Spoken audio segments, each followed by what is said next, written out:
Baik, pada kesempatan kita kali ini akan kita jabarkan prinsip Ahlus Sunnati wal Jamaah di dalam takfir, supaya kita masing-masing kita memahaminya, supaya kita tahu bagaimana bahaya pemahaman takfir itu, sekaligus membantah pemahaman takfir tadi, sekaligus menjelaskan kepada umat bahwasanya Ahlus Sunnah itu bukan jamaah takfir. Ahlus Sunnah itu bukan jamaah tabligh. Ahlus Sunnah bukan jamaah tafsir. Ahlus Sunnah bukan jamaah tanbih. Ahlus Sunnah bukan jamaah takfir. Apa ini? Kalau takfir mengkafirkan orang dengan tanpa hak. Tabligh memubtadi'kan orang dengan tanpa hak. Tafsir menfasikkan orang dengan tanpa hak. Tanfir memunafikan orang dengan tanpa hak. Takzir menghizbikan orang dengan tanpa hak. Barakallahu. Ada beberapa ketentuan penting karena kita hasilullah. Masya Allah. Yang pertama, ketentuannya, amalan yang dilakukan oleh orang tadi, seseorang adalah amalan yang dihukumi kufur dalam Islam. Amalannya diperhatikan ini. Amalan yang dilakukan oleh seseorang itu adalah amalan yang dinyatakan dalam Islam sebagai amalan kufur, atau amalan syirik, atau amalan kemurtadan. Ini bobit yang pertama. Artinya, Ahlus Sunnati wal Jamaah tidak mengkafirkan orang karena semata-mata melakukan tindakan dosa. Tidak mengkafirkan orang dengan semata-mata tindakan bid'ah. Tidak. Tapi yang dibahas tindakan kekufuran. Tindakan kekufuran. Ini yang dibahas. Islam sudah menyatakan ini perbuatan kufur, ini ucapan kufur, baru dibahas pembahasan takfir. Tapi kalau dalam Islam dikatakan ini dosa, ini maksiat, ini kefasikan, belum sampai tingkatan kekufuran, nggak dibahas. Ada beberapa amalan-amalan yang dinilai dalam Islam sebagai tindakan kekufuran. Yang pertama ialah tarku makmuril imani bih, meninggalkan sesuatu yang kita diperintahkan untuk beriman dengannya, tidak mau beriman dengan sesuatu yang kita diperintahkan untuk beriman dengannya, seperti tidak mau beriman kepada Allah, para malaikatnya, kitab-kitab sucinya, para rasulnya, hari kebangkitan, qadha dan qadar. Allah tidak beriman, tidak mau beriman dengan rukun-rukun iman yang 6. Ini merupakan perbuatan kufur. At-takdzibu bi syai'in mimma ja'a bihi Rasul sallallahu alaihi wa ala alihi wasallam idza kana ma'luman min ad-din bi darurah, atau dia mendustakan sedikit saja dari apa yang dibawa Rasul alaihi salatu wassalam, kalau sesuatu itu termasuk perkara yang maklum, perkara yang sangat maklum, termasuk agama ini dengan pasti, didustakan sama dia.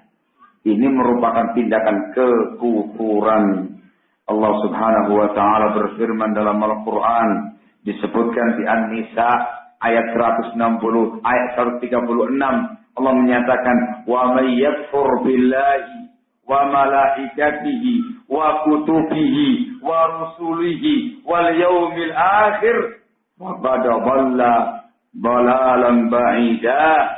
Barang siapa yang kafir kepada Allah, malaikatnya, kitab sucinya, para rasulnya, dan hari akhir, maka sungguh dia telah tersesat dengan kesesatan yang jauh. Dalam ayat yang lain, juga di An-Nisa ayat yang ke-150 dan setelahnya. Di situ ada penegasan hukum. Allah Subhanahu wa taala berfirman, "Innal ladzina yakfuruna billahi wa rusulihi wa yuriduna an yufarriqu bainallahi wa rusulihi wa yaquluna nu'minu bi ba'din wa nakfuru bi ba'din wa yuriduna an yattakhidhu baina dzalika sabila ulaika humul kafiruna haqqan wa a'tadna lil kafirina 'adzaban muhina." Sesungguhnya orang-orang yang kafir kepada Allah dan Rasulnya dan hendak memisahkan antara Allah dan para Rasulnya, mereka mengatakan kami beriman dengan sebagian, kufur dengan sebagian yang lain, dan mereka hendak menjadikannya sebagai jalan yang ditempuh. Mereka lah orang-orang yang kafir dengan sesungguhnya, dan kami persiapkan untuk orang-orang kafir azab yang sangat menghinakan. Ulaika humul kafiruna haqqan. Beriman dengan sebagian, kufur dengan sebagian, sudah dihukumi kafir. Apalagi kafir dengan semuanya.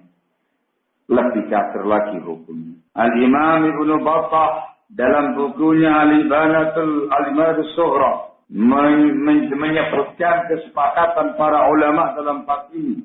Begitu pula kewajiban iman dan membenarkan seluruh yang dibawa oleh para rasul dari sisi Allah Subhanahu wa taala, dan keimanan membenarkan semua yang Allah firmankan itu perkara yang hak, yang pasti. Kalau seandainya ada seseorang yang beriman dengan semua yang dibawa Rasul kecuali satu saja tidak iman, maka dengan ketidakimanannya itu dia dihukumi kafir oleh seluruh para ulama. Bayangkan, satu saja dia tidak mengimaninya, maka dinyatakan kafir menurut seluruh para ulama. Ini perkara yang pasti ya. Ini amalan yang dihukumi kafir dalam Islam. Tidak beriman kepada rukun iman atau mendustakan perkara yang pasti dalam agama ini yang dibawa oleh Nabi kita Muhammad SAW. Dikatakan kafir. Wadah. Yang kedua, yang dihukumi kufur dalam Islam, adamu i'tiqadi wujubil wajibatil zahiratil mutawatirah. Tidak meyakini kewajiban amalan-amalan wajib yang tampak, yang mutawatir.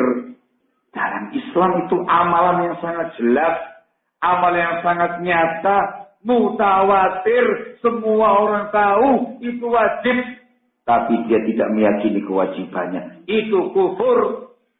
Atau ada mutahrimil muharramat al-zahirah al-mutawatirah. Tidak meyakini keharaman perkara-perkara haram yang nampak, yang mutawatir. Sudah jelas-jelas keharamannya. Secara mutawatir itu haram. Semua orang tahu itu haram. Dia tidak meyakini keharamannya. Itu merupakan tindakan kufur. Apa hukumnya salat? Hah? Wajib. Yakin? Wow, semua orang tahu itu semua perkara yang wajib pada agama ini. Ternyata ada orang yang tidak meyakini kewajibannya. Tidak wajib yang namanya sholat. Dia ingkari kewajibannya. Ini kafir dengan kesepakatan para ulama. Apa hukumnya zina? Ya kok menawai? Diam saja karena nggak tahu hukum, apa karena ngantuk? Ada nggak klasifikasi? Zina halal, zina haram. Hah? Hah? Gak ada ya? Semua zina haram. Kalau ada orang yang kemudian meyakini zina itu tidak haram, meyakini zina itu tidak haram, zina itu halal, itu dihukumi kufur. Dikarenakan sesuatu perkara yang sangat mutawatir, sangat jelas, sangat nampak keharamannya, dia meyakini enggak haram, itu dihukumi kufur. Al-Imam Ibnu Qudamah Al-Maqdisi rahimahullah dalam kitabnya Al-Mughni menukilkan kesepakatan para ulama dalam bab ini, terutama terkait dengan bab tarikus shalah, seseorang yang meninggalkan salat dikarenakan tidak meyakini kewajibannya. Beliau menyatakan la khilafa baina ahli al-ilm fi kufri man tarakaha jahidan liwujubiha. Tidak ada ikhtilaf, tidak ada perselisihan di kalangan para ulama tentang kafirnya seseorang yang meninggalkan sholat karena mengingkari kewajibannya. Beliau mengatakan setelah itu, begitu pula hukumnya terkait dengan rukun-rukun Islam yang lain, zakat, puasa, dan haji. Yakni orang yang meninggalkannya karena tidak meyakini kewajibannya dihukumi kafir. Sebab itu adalah bangunan Islam, dalil tentang wajibnya tidak samar bagi kaum muslimin. Sebab Quran dan Sunnah dipenuhi dengan argumentasi dalil tentang masalah itu. Ijma' ulama pun juga demikian. Dan tidak ada seorang pun yang mengingkari kewajiban-kewajiban tadi, melainkan orang yang betul-betul menentang Islam. Hadza wadih, dengan kesepakatan para ulama. Beliau juga menyatakan terkait dengan orang yang menghalalkan barang haram yang jelas-jelas haramnya. Kata beliau, wa man i'taqada illa syai'in ujmi'a ala tahrimihi wa dhahara hukmuhu bainal muslimin wa zalat asy-syubhatu fihi lin-nususil waridati fihi kalahmil khinzir wa zina wa asbah hadha mimma la khilafa fihi kafar lima dzakarna fi tarikis shalah. Begitu pula barang siapa yang meyakini halalnya sesuatu yang disepakati oleh para ulama tentang keharamannya, sudah tampak jelas hukum haramnya di kalangan muslimin, hilang syubhat dalam bab ini. Dikarenakan banyaknya nas-nas dalil dalam bab ini, seperti menghalalkan daging khinzir, daging babi, menghalalkan zina, dan yang semisalnya dari perkara yang tidak dikhilafkan keharamannya, maka dia kafir. Semacam inilah yang dihukumi kufur. Tidak semudah yang dibayangkan, dikit-dikit kafir, dikit-dikit kafir, dikit-dikit kafir. Ini baru satu kaidah ya. Baru menghukumi apanya ini? Baru menghukumi perbuatannya. Yang belum kita bahas apanya? Orangnya. Dalam Islam ada al-farqu bainal fi'li wal fa'il. Ada perbedaan antara menghukumi perbuatan dan menghukumi pelaku perbuatan tadi. Belum tentu seseorang yang terjatuh di dalam perbuatan kufur langsung divonis kafir. Ini adalah prinsipnya Ahlussunnah wal Jamaah yang ditolak mentah-mentah oleh kaum Khawarij, ditolak mentah-mentah oleh jamaah takfir sekarang ini. Mereka punya satu kaidah, kafir ya kafir, tidak ada klasifikasi perbuatannya kufur, orangnya belum. Kalau sudah terjatuh pada tindakan yang dikatakan kufur, maka orangnya otomatis kafir. Ini mereka. Ahlussunnah wal Jamaah membedakan para ulama. Adapun menghukumi orangnya, di dalam Islam ada klasifikasi hukum. Yang pertama, at-takfirul 'am atau at-takfirul mutlak man dallatil nususu ala kufri, mengkafirkan secara mutlak dengan bahasa mutlak, bahasa umum, seseorang yang ada nafsnya melakukan tindakan kufur, hukum secara umum. Ini yang banyak disebutkan dalam Al-Quranul Karim, banyak disebutkan di dalam hadisnya Rasulullah SAW, dan ini pula yang dipraktekkan oleh salafun salih rahimahumullah ta'ala, menggunakan bahasa umum. Seperti ayat Allah Subhanahu wa ta'ala, "Wa man lam yahkum bima anzalallah fa ulaika humul kafirun." Man, umum. Barang siapa yang berhukum dengan selain hukum Allah maka dia kafir. Seperti ayat yang saya bacakan, "Ulaika humul kafiruna haqqan."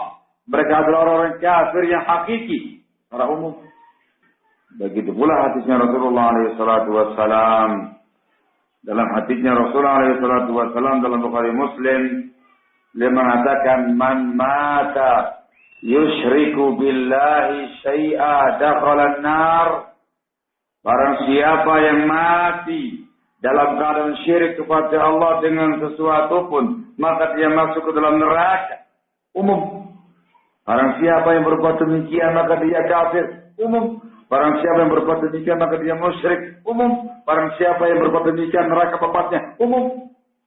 Adapun pernyataan dari kalangan salafun salih rahimahumullah sangat banyak.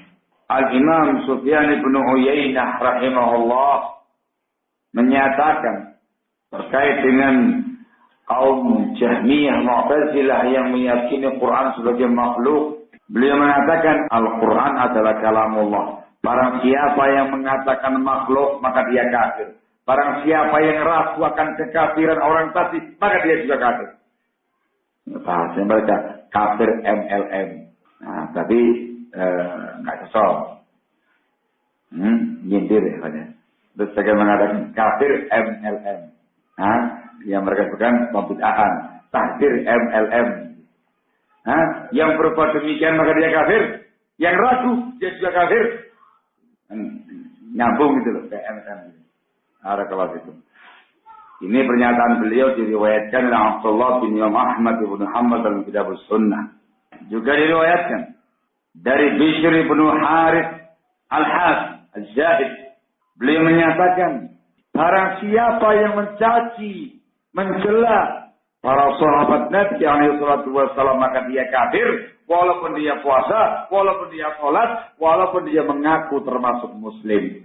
Ini disebutkan oleh Ibnu Battah dalam bukunya Al-Ibanatus Sughra. Al-Imam Al-Lalikai dalam bukunya Syarah Usul I'tiqad Ahlus Sunnah meriwayatkan dari Ibnu Abbas radhiyallahu anhuma sekaligus sebagai poin kedua, namanya at-takfirul khas, mengkafirkan secara khusus, yakni dengan menyebutkan pahamnya atau menyebutkan sektenya, itu juga boleh.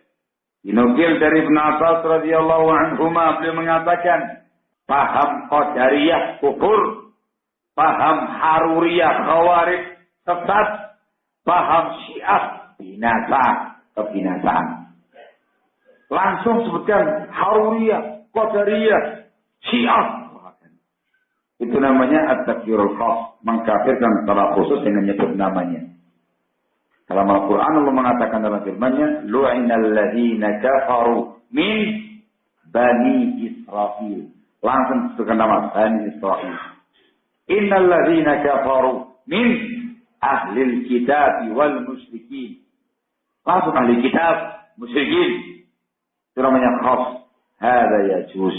Itu semua diperbolehkan, barakallahu fikum, dan itulah yang dilakukan dalam ulama kita salafun salih mengacu pada bimbingan Quran dan Sunnah Rasulullah alaihi salatu wassalam. Barakallahu fikum. Adapun yang berikutnya ialah at-takfirul muayyan, mengkafirkan orang secara vonis. Ini yang dibahas panjang oleh para ulama kita dan insyaallah akan kita bahas setelah salat zuhur nanti terdengar suara azan.